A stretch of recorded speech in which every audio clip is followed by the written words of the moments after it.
안녕하세요. 꿀벌 스토리입니다.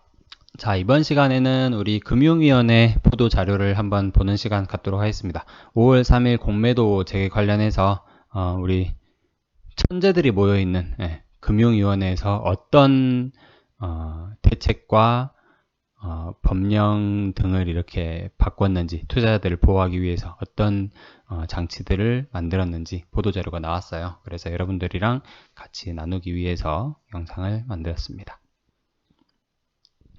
5월 3일부터 공매도를 부분 재개합니다 라는 제목으로 4월 29일 오전 10시에 배포된 자료입니다.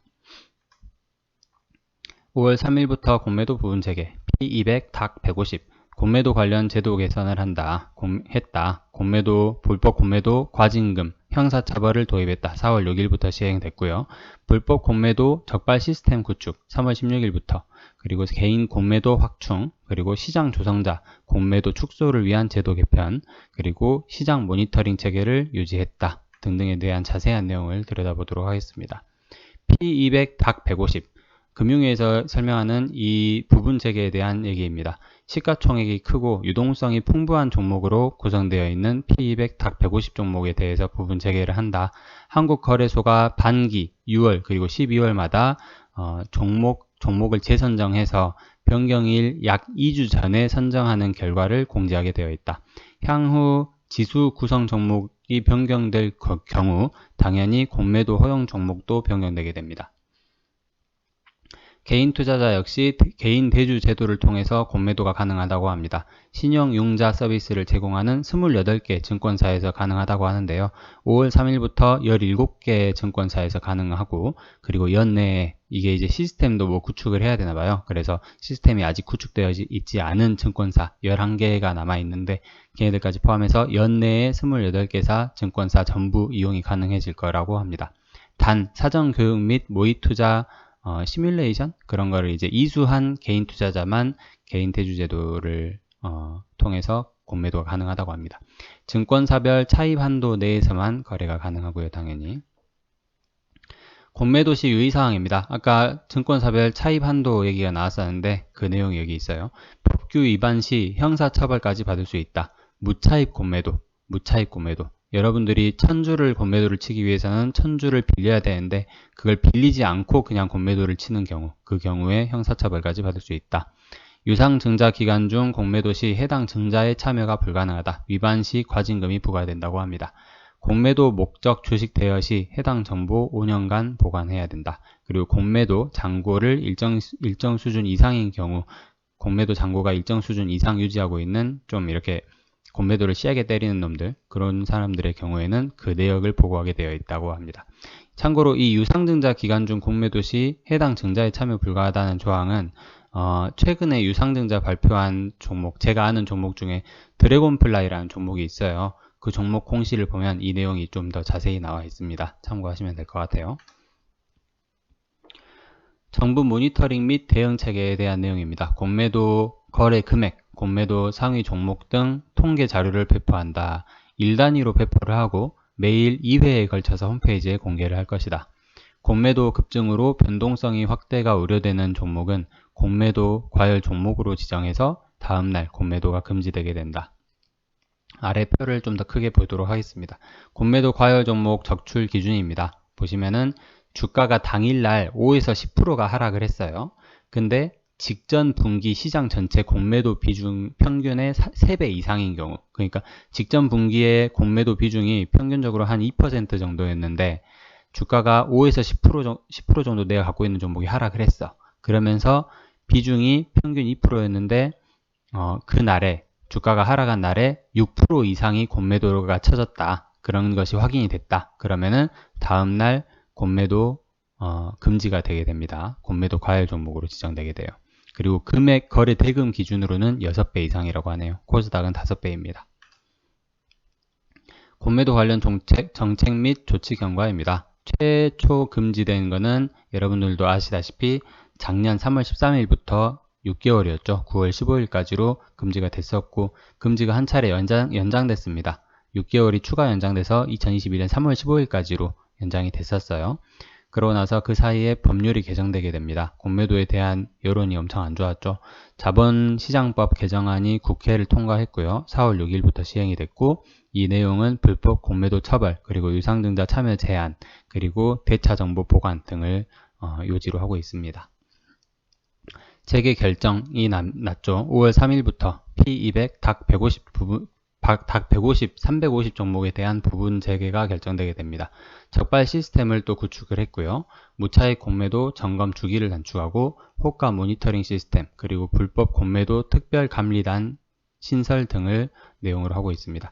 시장 조성자를 개편을 하는데요. 2021년 4월 1일부터 업무를 개시하게 됐다고 합니다. 더 자세히 볼게요. 제도 개선 첫 번째입니다. 불법 공매도 처벌. 불법 공매도 시 과징금 및 형사처벌을 도입을 했습니다. 과징금은 이익 여부에 무관하게 주문 금액 전체를 한도로 부과를 하게 됩니다. 형사처벌 내용은 1년 이상의 유기징역, 최대 30년까지 가능하다고 하고요. 미국이나 유럽 그리고 일본 등보다 훨씬 더 강한 처벌이라고 합니다. 또는 부당 이득액 3에서 5배 이상의 벌금을 받게 됩니다. 두 번째 제도 개선 내용입니다. 불법 공매도 적발 시스템 구축. 거래소의 경우에는 불법 공매도 특별감리단을 신설을 했고, 종목별로 공매도 호가, 그리고 시장 전체 공매도 규모 등 실시간으로 확인을 하게 됩니다. 경제 미이행 주문 점검 주기를 또 단축을 했는데요. 기존에 6개월에 한 번이었대요. 근데 이거 경제가 아니고 결제입니다. 결제를 안 한 주문 점검 주기를 6개월에서 1개월에 한 번으로 단축을 했습니다. 그리고 선매도, 후매수, 의심거래 적발 기법을 개발하고, 그리고 테마 점검을 실시 중이라고 합니다. 아까는 거래소 내용이었고 이제 증권사 내용입니다. 증권사에서는 어떻게 적발 시스템을 구축을 하냐. 공매도 목적 대차 거래 정보를 5년간 보관을 하고요. 그리고 거래소에 제출 의무도 신설을 했다고 합니다. 불법 공매도 의심되는 공매도 주문에 대해서 증권사가 점검 후에 보고를 해야 한다는 의무 조항을 부과를 했습니다. 세 번째 제도 개선 내용입니다. 개인의 공매도 기회 확충입니다. 개인 대상 주식 대여 물량을 확충을 했대요. 원래 19년 말에 400억 정도밖에 안 됐는데 현재 2조 4천억 수준으로 물량을 확충했다고 합니다. 증권사의 적극적 개인 주식 대여를 유도를 한다고 해요. 주식 대여 창구 확대 및 신용 공여 한도 규제 개선 등을 골자로 하고 있다고 합니다. 그러니까 개인 주식 대여 유도라는 게 적극적으로 이렇게 개인도 주식 대여를 할 수 있게끔 좀 더 접근성을 높인다라고 생각을 하시면 될 것 같아요. 이 내용이 상당히 저는 좀 마음에 안 들더라고요. 적극적 개인 주식 대여 유도, 이 말이. 개인은 최대 60일 동안의 차입 기간을 보장을 하고 사전교육 등을 실시를 한다고 합니다. 네 번째, 시장 조성자 제도 개선입니다. 시장 조성자 공매도가 상당히 말이 많았죠. HLB나 셀트리온 주주분들 사이에서 말이 많았습니다. 우려사항은 그러니까 배경이에요. 제도를 개선하게 된 배경. 보면은 2015년부터 증권 거래세가 면제되게 됨에 따라 시장 조성자 제도가 본격 확대가 됐고 시장 조성자의 공매도가 급증했어요. 전체 공매도의 3분의 1까지 확대됐다고 합니다. 근데 이제 문제는 고유동성 종목에도 공매도가 집중적으로 발생했다는 문제가 있었어요. 남용 우려가 발생을 했습니다.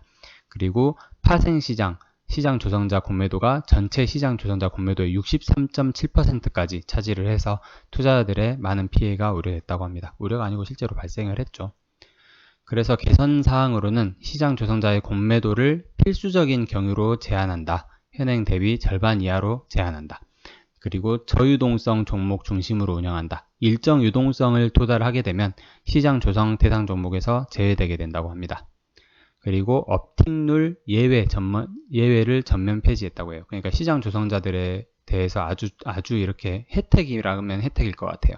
업틱룰에서 예외를 시켰다. 그 업틱룰이 뭐냐면 공매도 호가 제출 시 적정 체결가보다 직전 체결가보다 더 높은 가격으로만 제출이 가능하다. 그 조항이 있는데 그거를 예외시켰던 거예요. 시장 조성자한테는. 그러니까 직전 체결 가격보다 더 낮은 가격으로도 이렇게 매도를 쳐버릴 수 있게 그런 혜택을 줬었는데 그 예외 조항을 전면 폐지했다고 합니다. 신났을 겁니다. 아마 그동안. 코스피 200 종목입니다. 코스피 200 구성 종목은 1조 원 미만 종목이 27개, 1조 원 이상 종목이 45개, 2조 원 이상이 30개, 3조 원 이상이 37개, 5조 원 이상 28개, 10조 원 이상이 34개 종목이 있습니다. 우리가 이름만 대면 거의 다 할 만한 종목들이죠. 코스닥 150 종목입니다. 2조 원 이상 시총이 21, 1조 원 이상이 37개, 1조 원 미만 종목이 92개입니다. 그래서 여기에도 이제 자기가 가지고 있는 종목이 해당되는지 한번 보시면 될 것 같아요. 자, 이상으로 5월 3일부터 공매도가 재개된다는 거에 대해서 이제 어떤 것이 바뀌었는지 금융위 보도자료를 읽어보는 시간이었습니다. 끝까지 들어주셔서 감사드립니다.